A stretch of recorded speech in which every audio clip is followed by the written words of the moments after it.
সালামু আলাইকুম। Gazipur residential school and কলেজের পক্ষ থেকে অনলাইন ক্লাসে সবাইকে স্বাগতম। আমি মোহাম্মদ মেহেদি হাসান শাকিল, কেমিস্ট্রি। আজকে আমরা কেমিস্ট্রি সম্পর্কে আলোচনা করব। তো কেমিস্ট্রির একটা চ্যাপ্টার যেটা তোমরা জানো যে আমরা যে পর্যন্ত পড়াইছিলাম, মনে হয় মেবি চতুর্থ অধ্যায় পর্যন্ত পড়ানো হয়েছিল। এখন পঞ্চম অধ্যায় হচ্ছে রাসায়নিক বন্ধন। তো রাসায়নিক বন্ধনে আমরা মেইন কিছু টপিকস নিয়েছি আজকে এই ক্লাসের জন্য, যেটা হচ্ছে ফার্স্ট যোজতা ইলেকট্রন, যোজনী ও যোজতা, আয়নীকরণ, যৌগমূলক ও তার সংকেত, অক্টেট এবং ডোয়েট রুলস। এখন আলোচনা করব। ফার্স্ট আমাদের যেটা প্রথমেই করতে হবে সেটা হচ্ছে যে পর্যায় সারণীর 1 থেকে 30টা মৌল আমরা মুখস্থ করব। তার পারমাণবিক সংখ্যা, প্রতীক, ভর সংখ্যা মুখস্থ করব। করার পর আমরা এই অধ্যায়টা খুব সহজেই বুঝতে পারবো, একবারে সহজ। ফার্স্ট আমরা যদি একটা মৌল নেই, সোডিয়াম, এটা ধরলাম নিউক্লিয়াস। নিউক্লিয়াস এর প্রথম শেল অর্থাৎ কে শেলে আমরা জানি যে 2টা ইলেকট্রন থাকে, 2টা ইলেকট্রন। তারপরে শেল থাকে 8টা, অর্থাৎ এখানে 2টা, এখানে 2টা, এখানে 2টা, এখানে 2টা, 8টা। এরপরের শেলে থাকবে, যেহেতু 11 তার পারমাণবিক সংখ্যা, এরপরের শেলে থাকবে একটা ইলেকট্রন, যে কোনো একটা পাশে আমরা দিতে পারি। আচ্ছা, এখন এটার যদি আমরা ইলেকট্রন বিন্যাস করি, তা ইলেকট্রন বিন্যাস করলে কি দাঁড়াবে? সোডিয়াম 11 যদি হয় তাহলে প্রথম 1s square, 2s square, 2p6, 3s1। অর্থাৎ এটার ইলেকট্রন বিন্যাস করলে এই হচ্ছে যে শেষের স্তর, অর্থাৎ শেষের স্তর দেখা যাচ্ছে 3 স্তর পর্যন্ত বিশিষ্ট, 1 2 3, 3-এর শেষে আছে 1, তাহলে শেষে এস এর উপর 1। অর্থাৎ তোমার ইলেকট্রন বিন্যাস করলে হচ্ছে এটা। ইলেকট্রন বিন্যাস করার পরে দেখা যাচ্ছে প্রথম টপিকসটা নিয়ে যদি আমরা আলোচনা করি, অর্থাৎ যোজতা ইলেকট্রন। যোজতা ইলেকট্রন বলতে কি বুঝো? যোজতা ইলেকট্রন হচ্ছে কোনো একটা মৌলের ইলেকট্রন বিন্যাস করার পর সর্বশেষ স্তরে যে কটা ইলেকট্রন থাকে। তাহলে বোঝা যায় যে সোডিয়ামের যোজতা ইলেকট্রন কত। সোডিয়ামের যোজতা ইলেকট্রন করার পরে সাথে সাথে কি করতে হবে? আমাদের ইলেকট্রন বিন্যাস করতে হবে। ইলেকট্রন বিন্যাস করার পরে সর্বশেষ স্তরে ইলেকট্রন হচ্ছে কয়টা? একটা। যদি একটা থাকে তাহলে যোজতা ইলেকট্রন কত? 1। যে কোনো মৌলের এমসিকিউ যদি আসে, যে কোনো মৌলের যদি বলে তার যোজতা ইলেকট্রন কত, সাথে সাথে ওটার পারমাণবিক সংখ্যা জেনে ইলেকট্রন বিন্যাস করতে হবে। ইলেকট্রন বিন্যাস করার পরে তুমি যেটা দেখবা সর্বশেষ স্তর, সেটাতে কয়টা ইলেকট্রন আছে। যে কয়টা ইলেকট্রন থাকবে সেই কটা ইলেকট্রনই তোমার কি? যোজতা ইলেকট্রন। তাহলে সোডিয়ামের যোজতা ইলেকট্রন কত? 1। সংখ্যা আসতে পারে বা এমসিকিউ আসতে পারে। এরপর আমরা পড়ব 2 নাম্বার টপিক, সেটা হচ্ছে যোজনী ও যোজতা। যোজনী ও যোজতা প্রায় অনেকটা যোজতা ইলেকট্রনের মতনই, কিন্তু যোজনীর আলাদা একটা সংজ্ঞা আছে। অর্থাৎ যোজনী কাকে বলে? কোনো একটা মৌলের সাথে কোনো একটা মৌল যুক্ত হওয়ার ক্ষমতাকে বলা হয় যোজতা যোজনী। অর্থাৎ কোনো একটা মৌলের সাথে কোনো একটা মৌল যুক্ত হওয়ার যে ক্ষমতা, সেই ক্ষমতাকেই বলা হবে তোমার যোজনী। অর্থাৎ ইলেকট্রন বিন্যাস করার পরে সর্বশেষ স্তরে যে কয়টা বেজোড় ইলেকট্রন থাকে তাকেই বলা হবে যোজনী। অর্থাৎ যোজতা ইলেকট্রন আর যোজনী এক নয়। অনেক সময় প্রশ্ন আসে যোজনী ও যোজতা ইলেকট্রন এক নয় কেন? তখন আমরা সহজেই এই জিনিসটা বলতে পারবো যে যোজতা ইলেকট্রন হচ্ছে ইলেকট্রন বিন্যাস করার পরে সর্বশেষ স্তরে যে কয়টা ইলেকট্রন থাকে তাকে বলা হবে যোজতা ইলেকট্রন। আর যোজনী একটা মৌলের সাথে একটা মৌল যুক্ত হওয়ার ক্ষমতাকে বলা হবে যোজনী। তাহলে দুইটা এক নয়। তাহলে আমরা যদি এটা নিই, আমরা জানি সোডিয়ামের ইলেকট্রন বিন্যাস করার পরে সর্বশেষ স্তরে একটা ইলেকট্রন থাকে, তার যোজনীয় 1। কিন্তু আরেকটা মৌল নিয়ে যদি আমরা আলোচনা করি, অর্থাৎ এফ ফ্লোরিনের পারমাণবিক সংখ্যা হচ্ছে 9। তাহলে এইটার যদি তুমি ইলেকট্রন বিন্যাস করো, তো ইলেকট্রন বিন্যাস করলে পড়ার পরে তোমার এরকম আসবে। অর্থাৎ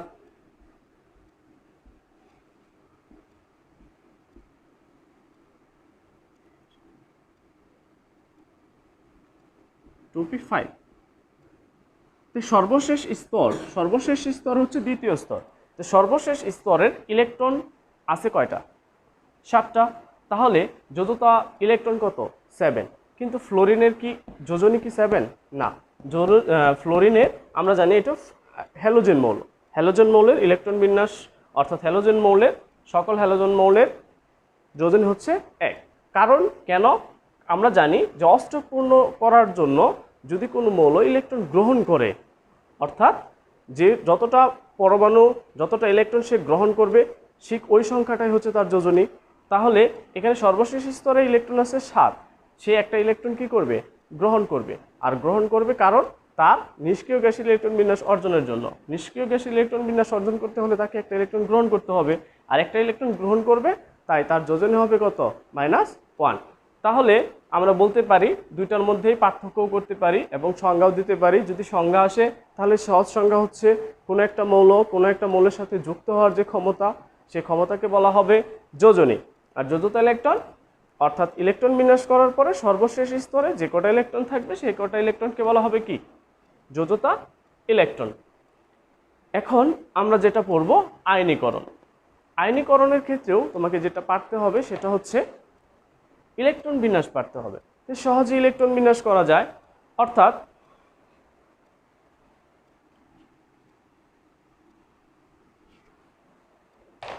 এখন আমরা 3 নাম্বারটা নিয়ে যদি আলোচনা করি তাহলে আমাদের যেটা করতে হবে সোডিয়াম। আমরা জানি তার পারমাণবিক সংখ্যা হচ্ছে 11। তো 11 থাকলে অথবা যে কোনো একটা মৌল দিল বা বলল তার আয়নীকরণ বা আয়ন করলে কি হবে, ক্যাটায়ন হবে না অ্যানায়ন হবে, সেটার জন্য তোমাকে করতে হবে ইলেকট্রন বিন্যাস। ইলেকট্রন বিন্যাস করার পরে যদি দেখো 1 2 3 অর্থাৎ সর্বশেষ স্তরে 1 থেকে 3 পর্যন্ত থাকে, অর্থাৎ 1 2 3 ইলেকট্রন থাকে, তাহলে তারা সবসময় কি করবে? ত্যাগ করবে, ইলেকট্রন ত্যাগ করবে। আর যদি ত্যাগ করে তাহলে তাদের মধ্যে কি হবে? চিহ্ন হবে প্লাস। আর যদি গ্রহণ করে কোনো মৌল তাহলে তার আয়ন হবে অ্যানায়ন। আর যদি সে ত্যাগ করে তার আয়ন হবে কি? ক্যাটায়ন। তাহলে এইটার যদি আমরা করি অর্থাৎ ইলেকট্রন বিন্যাস করি, এটা তো ইলেকট্রন বিন্যাস আগে আমরা করলাম, অর্থাৎ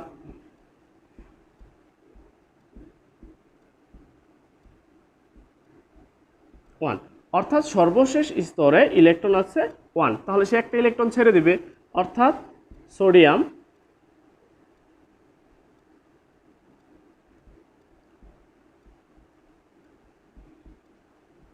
একটা ইলেকট্রন সে ত্যাগ করবে। যদি সে একটা ইলেকট্রন ত্যাগ করে দেয় তাহলে তার ধনাত্মক চার্জের পরিমাণ বেড়ে যাবে, তাহলে তার হবে কি? প্লাস। অর্থাৎ আমরা যদি ইলেকট্রন বিন্যাস করি, ইলেকট্রন বিন্যাস করার পরে সর্বশেষ স্তরে যে কটা ইলেকট্রন থাকবে সে কটা ইলেকট্রন সে ত্যাগ করে দেবে, অর্থাৎ 1 2 3 এর মধ্যেই ত্যাগ করতে পারবে, 4 হলে আর পারবে না, অর্থাৎ 5 হলেও পারবে না, 6 হলেও পারবে না। কেন পারবে না? কারণ হচ্ছে ইলেকট্রন 4-এর অধিক যদি হয়ে যায় তাহলে সে ইলেকট্রন ত্যাগ করতে প্রচুর শক্তির প্রয়োজন হয়, যে শক্তিটা ওই মৌলের বা ওই পরমাণুর মধ্যে থাকে না, যার কারণে সে আর ত্যাগ করতে পারে না। তখন বাধ্য হয়ে তাকে কি করতে হয়? গ্রহণ করতে হয়। তাহলে 11 যেহেতু ইলেকট্রন বিন্যাস করলে সর্বশেষ স্তরে 1 থাকে, তাহলে একটা ইলেকট্রন সে ত্যাগ করবে। আমরা জানি পরমাণু নিরপেক্ষ, তার মধ্যে ধনাত্মক চার্জ ও ঋণাত্মক চার্জ সমান থাকে। যদি সে একটা ঋণাত্মক চার্জ রিলিজ করে দেয় অর্থাৎ চলে যায়, তাহলে তার মধ্যে ধনাত্মক চার্জের পরিমাণ বেড়ে যাবে। যদি ধনাত্মক চার্জের পরিমাণ বেড়ে যায় তাহলে নিশ্চয়ই তার সামনে কি আসবে? একটা প্লাস চিহ্ন আসবে। এখন যদি আমরা ক্লোরিন নিই, ক্লোরিনের আছে 17, পারমাণবিক সংখ্যা 17। তাহলে ইলেকট্রন বিন্যাস যদি আমরা করি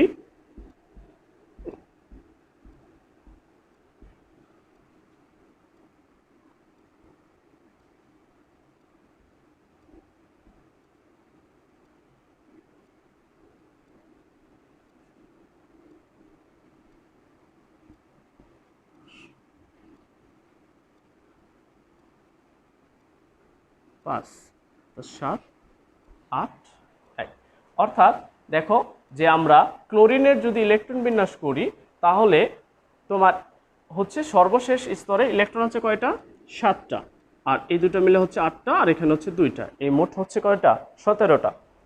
17টা সর্বশেষ স্তরে ইলেকট্রন আছে 7। যদি 7 থাকে তাহলে 7টা তো সে ত্যাগ করতে পারবে না, তখন তাকে বাধ্য হয়ে একটা ইলেকট্রন কি করতে হবে, গ্রহণ করতে হবে। আর যদি সে গ্রহণ করে তাহলে তার অষ্টক পূর্ণ হবে। আর অষ্টক পূর্ণতার জন্য সে সবসময় একটা ইলেকট্রন কি করবে, গ্রহণ করবে। তাহলে একটা ইলেকট্রন যদি সে গ্রহণ করে তাহলে নিশ্চয়ই তার ঋণাত্মক চার্জের পরিমাণ বেড়ে যাবে। তার আছে এখানে 17, কিন্তু সে একটা ইলেকট্রন গ্রহণ করলো, 18টা বানালো। তাহলে দেখা যাবে কি তার একটা ইলেকট্রন অর্থাৎ ঋণাত্মক চার্জের পরিমাণ একটা বেড়ে যাবে, ধনাত্মক চার্জের পরিমাণ একটা কমে যাবে। তাহলে সে যেটা করবে সেটা হলো একটা ইলেকট্রন ক্লোরিন একটা ইলেকট্রন গ্রহণ করবে প্লাস মাইনাস ই, অর্থাৎ ক্লোরিন মাইনাস আয়ন। অর্থাৎ তাহলে আয়নীকরণটা আমরা করতে গেলে যেটা করব সেটা হচ্ছে ইলেকট্রন বিন্যাস করব। ইলেকট্রন বিন্যাস করার পরে দেখব সে ইলেকট্রন ছাড়ে নাকি গ্রহণ করে। যদি 1 2 3 থাকে তাহলে সে সবসময় ইলেকট্রন ত্যাগ করবে। আর ইলেকট্রন ত্যাগ করলেই মানে হচ্ছে প্লাস সংখ্যা বেড়ে যাবে। 2টা ইলেকট্রন ত্যাগ করলে +2, 3টা ইলেকট্রন ত্যাগ করলে +3, আর যদি একটা ইলেকট্রন ত্যাগ করে তাহলে শুধু প্লাস। আর যদি একটা ইলেকট্রন সে গ্রহণ করে তাহলে মাইনাস, 2টা ইলেকট্রন গ্রহণ করলে -2, 3টা ইলেকট্রন গ্রহণ করলে -3। তো দেখা যাচ্ছে যে সে একটা ইলেকট্রন ছেড়ে দিয়েছে, একটা ইলেকট্রন গ্রহণ করছে, এর জন্য তার এখানে -1। তাহলে আয়নীকরণ করতে গেলে যে কোনো মৌলের যে কয়টা ইলেকট্রন সে গ্রহণ করবে অথবা যে কয়টা ইলেকট্রন সে ত্যাগ করবে সেই ত্যাগকৃত বা গ্রহণকৃত সংখ্যাটাই হচ্ছে তার আয়নীকরণ। আর আয়নীকরণ বলতে কি বোঝায়? ইলেকট্রন আদান প্রদানের ফলে তার মধ্যে যে ধনাত্মক ঋণাত্মক আয়নের সৃষ্টি হয় তাকে বলা হয় আয়নীকরণ।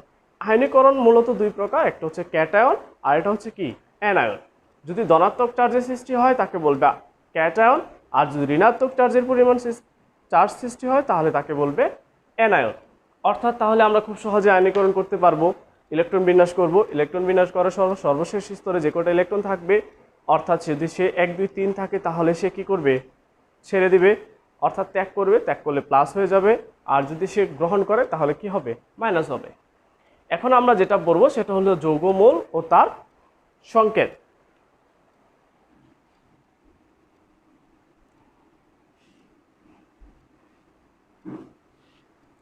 আরেকটা কথা বলি যে আমরা যেটা করতে পারি যে যোজনীটা কার কত সেটা বের করার ক্ষেত্রেও তুমি যেটা করতে পারো, ইলেকট্রন বিন্যাস করার পরে সে যদি 1টা 2টা 3টা ইলেকট্রন ত্যাগ করে দেয় তাহলে তার যোজনী হবে 1 2 3।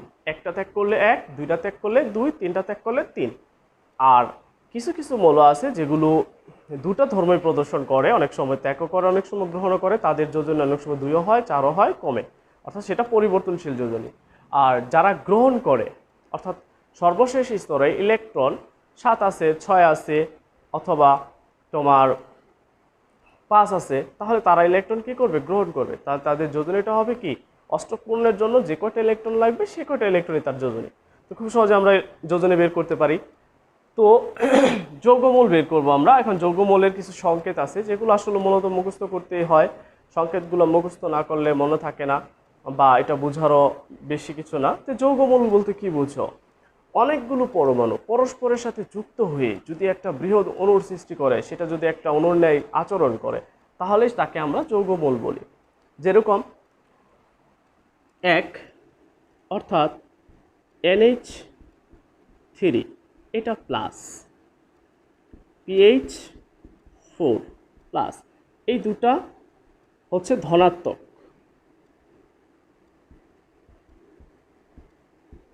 দুটো হচ্ছে ধনাত্মক। এরপরে আছে hydroxyl ion -1, carbonate ion 2, hydrogen carbonate 1, hydrogen sulphide 1,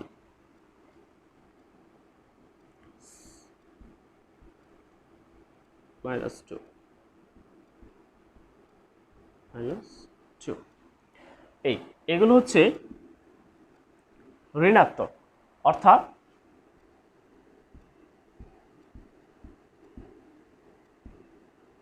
ঋণাত্মক যৌগমূল। এখন আমরা এগুলো থেকে কিভাবে যোজনী বের করতে পারি বা অনুসংখ্যা হিসাব করতে পারি? তো এটা আমরা আগেও পড়লাম যে যদি আয়নীকরণ করি, যে সকল ধনাত্মক চার্জ সৃষ্টি হবে, যে কয়টা ঋণাত্মক চার্জ সৃষ্টি হবে, সাধারণত সর্ববহিঃ স্তর থেকে যে কয়টা ইলেকট্রন সে ত্যাগ করে সেটাই তার যোজনী হয়। তাহলে একটা যদি আমরা বলি অ্যামোনিয়ামের যোজনী কত, তো অ্যামোনিয়ামের যোজনীটা হচ্ছে, তো দেখো সর্বশেষ উপরের দিকে একটা প্লাস চিহ্ন আছে, তাহলে একটা প্লাস চিহ্ন আছে, তার যোজনী কত হবে 1। এখান থেকে যদি আমরা কার্বনেট নিই, এটার কত আছে -2, অর্থাৎ তার যোজনী কত, যোজনী হচ্ছে -2, অথবা যোজনী তো প্লাস মাইনাস হয় না, যোজনী পূর্ণ সংখ্যা হয়, তাহলে এটার যোজনী হচ্ছে কত 2। তাহলে আমরা সহজেই যৌগমূল থেকে যোজনী বের করতে পারি। যে কোনো একটা যৌগমূল দিল, দেখবো আগে তার আয়ন কত, যে আয়নটা থাকবে সেটাই, ক্যাটায়নও থাক আর অ্যানায়ন থাক, আয়ন সংখ্যাটাই হচ্ছে তার কি যোজনী। এখন এটা দিয়েও আমরা কি করতে পারি, সংকেত লিখতে পারি। কিভাবে? মনে করো আমরা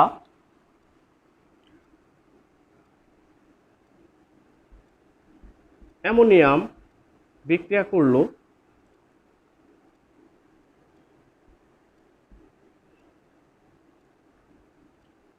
নাইট্রোজেনের সাথে, এই দুটো বিক্রিয়া করবে। যদি এই দুটো বিক্রিয়া করে, তাহলে নাইট্রোজেনের যোজনী আমরা জানি এর পারমাণবিক সংখ্যা হচ্ছে 7, অর্থাৎ তার যোজনী হবে, ত্যাগ করতে গেলে থাকে সর্বশেষ স্তরে ইলেকট্রন থাকে 5টা, সে গ্রহণ করতে হয়, তাই তার যোজনী হয় 3, অর্থাৎ নাইট্রোজেনের যোজনী হচ্ছে 3। আর অ্যামোনিয়ামের তো আমরা জানি +1, অর্থাৎ 1 যদি হয়, তাহলে এক্সচেঞ্জ করে এটার কাছে এসে পড়ে আর এটা এই পাশে চলে যায়। যদি লিখি আমরা, তাহলে 3 চলে যাবে এখানে, 1 এসে পড়বে এখানে, তাহলে NH3 ব্র্যাকেটে 3। তাহলে ঠিক এইভাবে আমরা সংকেত লিখতে পারি, অর্থাৎ যার সাথে যার বিক্রিয়া হবে দেখতে হবে কার যোজনী কত, এবং সেই যোজনীটাই ডান পাশেরটা বাম পাশেরটা ডান পাশে চলে যাবে, ডান পাশেরটা বাম পাশে চলে আসবে, এবং তার নিচে লিখতে হবে যোজনী। অর্থাৎ এভাবে এক্সচেঞ্জ করে আমরা কি লিখতে পারি, যৌগমূল লিখতে পারি বা যৌগমূলের সংকেত লিখতে পারি। তাহলে যৌগমূল কাকে বলে? অর্থাৎ যৌগমূল বলতে বোঝায় অনেকগুলো পরমাণু পরস্পরের সাথে যুক্ত হয়ে একটা বৃহৎ অণুর সৃষ্টি করে, তাহলে সেটাকে বলা হবে যৌগমূল। আর যৌগমূলের সংকেত লিখতে গেলে আগে তোমাকে এই যৌগমূলগুলো মুখস্থ করতে হবে। মুখস্থ করার পরে কার সাথে কি আর বিক্রিয়া হলো, কার যোজনী কত, সেই যোজনী এক্সচেঞ্জ করে তোমার কি লিখতে হবে, সংকেত লিখতে হবে। এরপরে আমরা যেটা পড়বো অক্টেট অ্যান্ড ডুয়েট রুলস। এটাও ঠিক সেম একইভাবে আমরা বর্ণনা করতে পারি।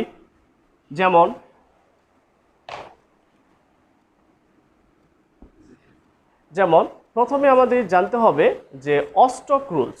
অস্টক রুলসটা কি? বিজ্ঞানী ম্যান্ডেলিভ যেটা করছে, পরমাণুগুলোকে পরস্পর একটা ছকে সাজানোর পরে দেখছে যে একটা ইলেকট্রন, দুইটা ইলেকট্রন বিশিষ্ট ভর মৌলগুলোকে পরস্পর সাজালে পরপর 8টা পরমাণু সাজানোর পরে অষ্টম পরমাণুটার, অর্থাৎ সপ্তমের পরে অষ্টমের পরে নবম পরমাণুটা আবার আইসা হেরা কি প্রথমটার সাথে মিলে গেছে।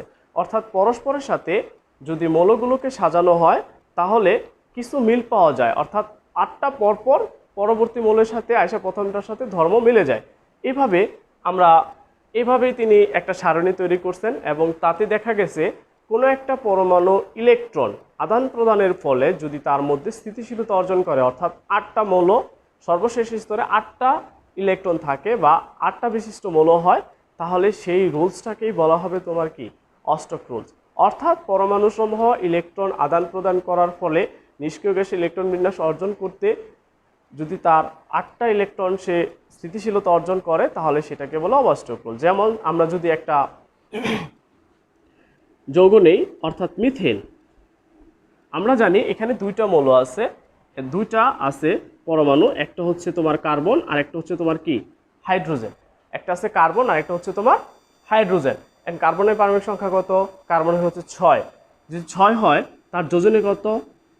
তাহলে আমরা যোজনী বের করতে গেলে ইলেকট্রন বিন্যাস করবো 2 4, তাহলে সর্বশেষ স্তরে আছে 4, সে নিশ্চয়ই কি করবে 4টা ইলেকট্রন গ্রহণ করবে, কারণ 4টা সে ত্যাগ করতে পারবে না, 4টা গ্রহণ করবে। 4টা গ্রহণ করার ফলে ঠিক এরকম হবে তার কাঠামোটা, অর্থাৎ কার্বন হচ্ছে, এটা হচ্ছে নিউক্লিয়াস, সর্বশেষ স্তর, প্রথম স্তর হচ্ছে কেশেল, তারপরের স্তর, অর্থাৎ এই স্তরে থাকবে তার ইলেকট্রন দুইটা,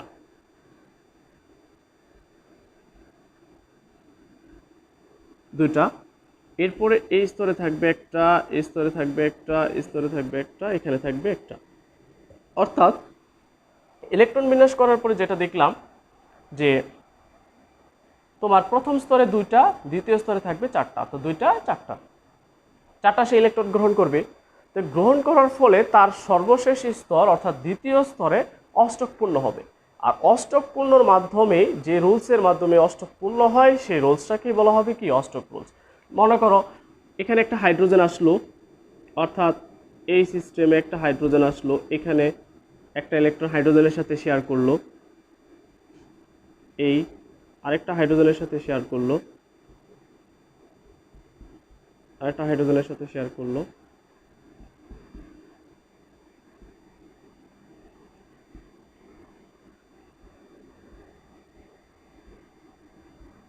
অর্থাৎ দেখা গেল যে কার্বন চারটা হাইড্রোজেন সাথে সমযোজী বন্ধন গঠন করলো। সমযোজী বন্ধনটা হলো এরকম যে পরস্পর যদি তাদের মধ্যে ইলেকট্রন ত্যাগ করা সম্ভব না হয়, তারা যদি পরস্পরের সাথে ইলেকট্রন শেয়ার করে যদি আয়সা তাদের যৌগ গঠন করে, তবে সেটাকে বলা হবে তোমার কি সমযোজী বন্ধন। তাহলে কার্বন যেটা করবে, কার্বনের সর্বশেষ স্তরে চারটা ইলেকট্রন আছে, চারটা ইলেকট্রন যদি থাকে সে চারটা ইলেকট্রন গ্রহণ করবে। আর চারটা ইলেকট্রন যদি সে গ্রহণ করার পরে তার দেখো সর্বশেষ স্তরে যে কয়টা আছে দুইটা চারটা, অর্থাৎ টোটালি 8টা ইলেকট্রন। তা 8টা ইলেকট্রন থাকলে সে তার অষ্টক পূর্ণ হয়। আর অষ্টক পূর্ণটা যে নিয়মের মাধ্যমে করে সেই নিয়মটাকে বলা হবে অষ্টক রুলস। আর ডুয়েট রুলস অর্থাৎ দেখা যায় যে নিষ্ক্রিয় গ্যাসগুলো হচ্ছে হিলিয়াম, নিয়ন, আর্গন, ক্রিপ্টন, জ্যানন, রেডন। এই মৌলগুলো সর্বশেষ স্তরে দেখা যাবে প্রত্যেকটার মধ্যেই খালি হিলিয়াম বাদে আর বাকিগুলোর মধ্যে অষ্টকপূর্ণ আছে। যদি অষ্টকপূর্ণ থাকে কিন্তু তোমার যেটা হয় হিলিয়ামের হয় না, যেহেতু হিলিয়াম হাইড্রোজেন আরেকটা হাইড্রোজেনের সাথে, একটা হাইড্রোজেন আরেকটা হাইড্রোজেনের সাথে, একটা হাইড্রোজেন আরেকটা হাইড্রোজেনের সাথে ইলেকট্রন শেয়ার করে। ইলেকট্রন শেয়ার করার পরে তাদের মধ্যে স্থিতিশীলতা অর্জন করে। স্থিতিশীলতা অর্জন হয় অর্থাৎ দ্বিতীয় স্তরে সবসময় ইলেকট্রন কি থাকে দুইটা থাকে। দ্বিতীয় স্তরে ইলেকট্রন দুইটা থাকে, হাইড্রোজেন যেহেতু পরস্পরের সাথে ইলেকট্রন শেয়ার করে, ইলেকট্রন শেয়ারের মাধ্যমে তাদের মধ্যে স্থিতিশীলতা অর্জন করে। এই রুলসটাকে আলাদাভাবে বলা হবে কি ডুয়েট রুলস। আর অষ্টক যদি পূর্ণ হয় তাহলে সেটাকে বলবে অষ্টক রুলস। আর যদি যেহেতু হিলিয়ামের ক্ষেত্রে হাইড্রোজেন আর হাইড্রোজেন মিলে স্থিতিশীলতা অর্জন করে, এজন্যই তোমার হবে কি এটা হবে ডুয়েট রুলস। আর অষ্টক যদি পূর্ণ হয় তাহলে সেটা হবে কি অষ্টক রুলস। আমরা পরবর্তী এই চ্যাপ্টারে আরও কিছু বিষয় আছে যেগুলো আমরা পরবর্তী পার্টে আলোচনা করব।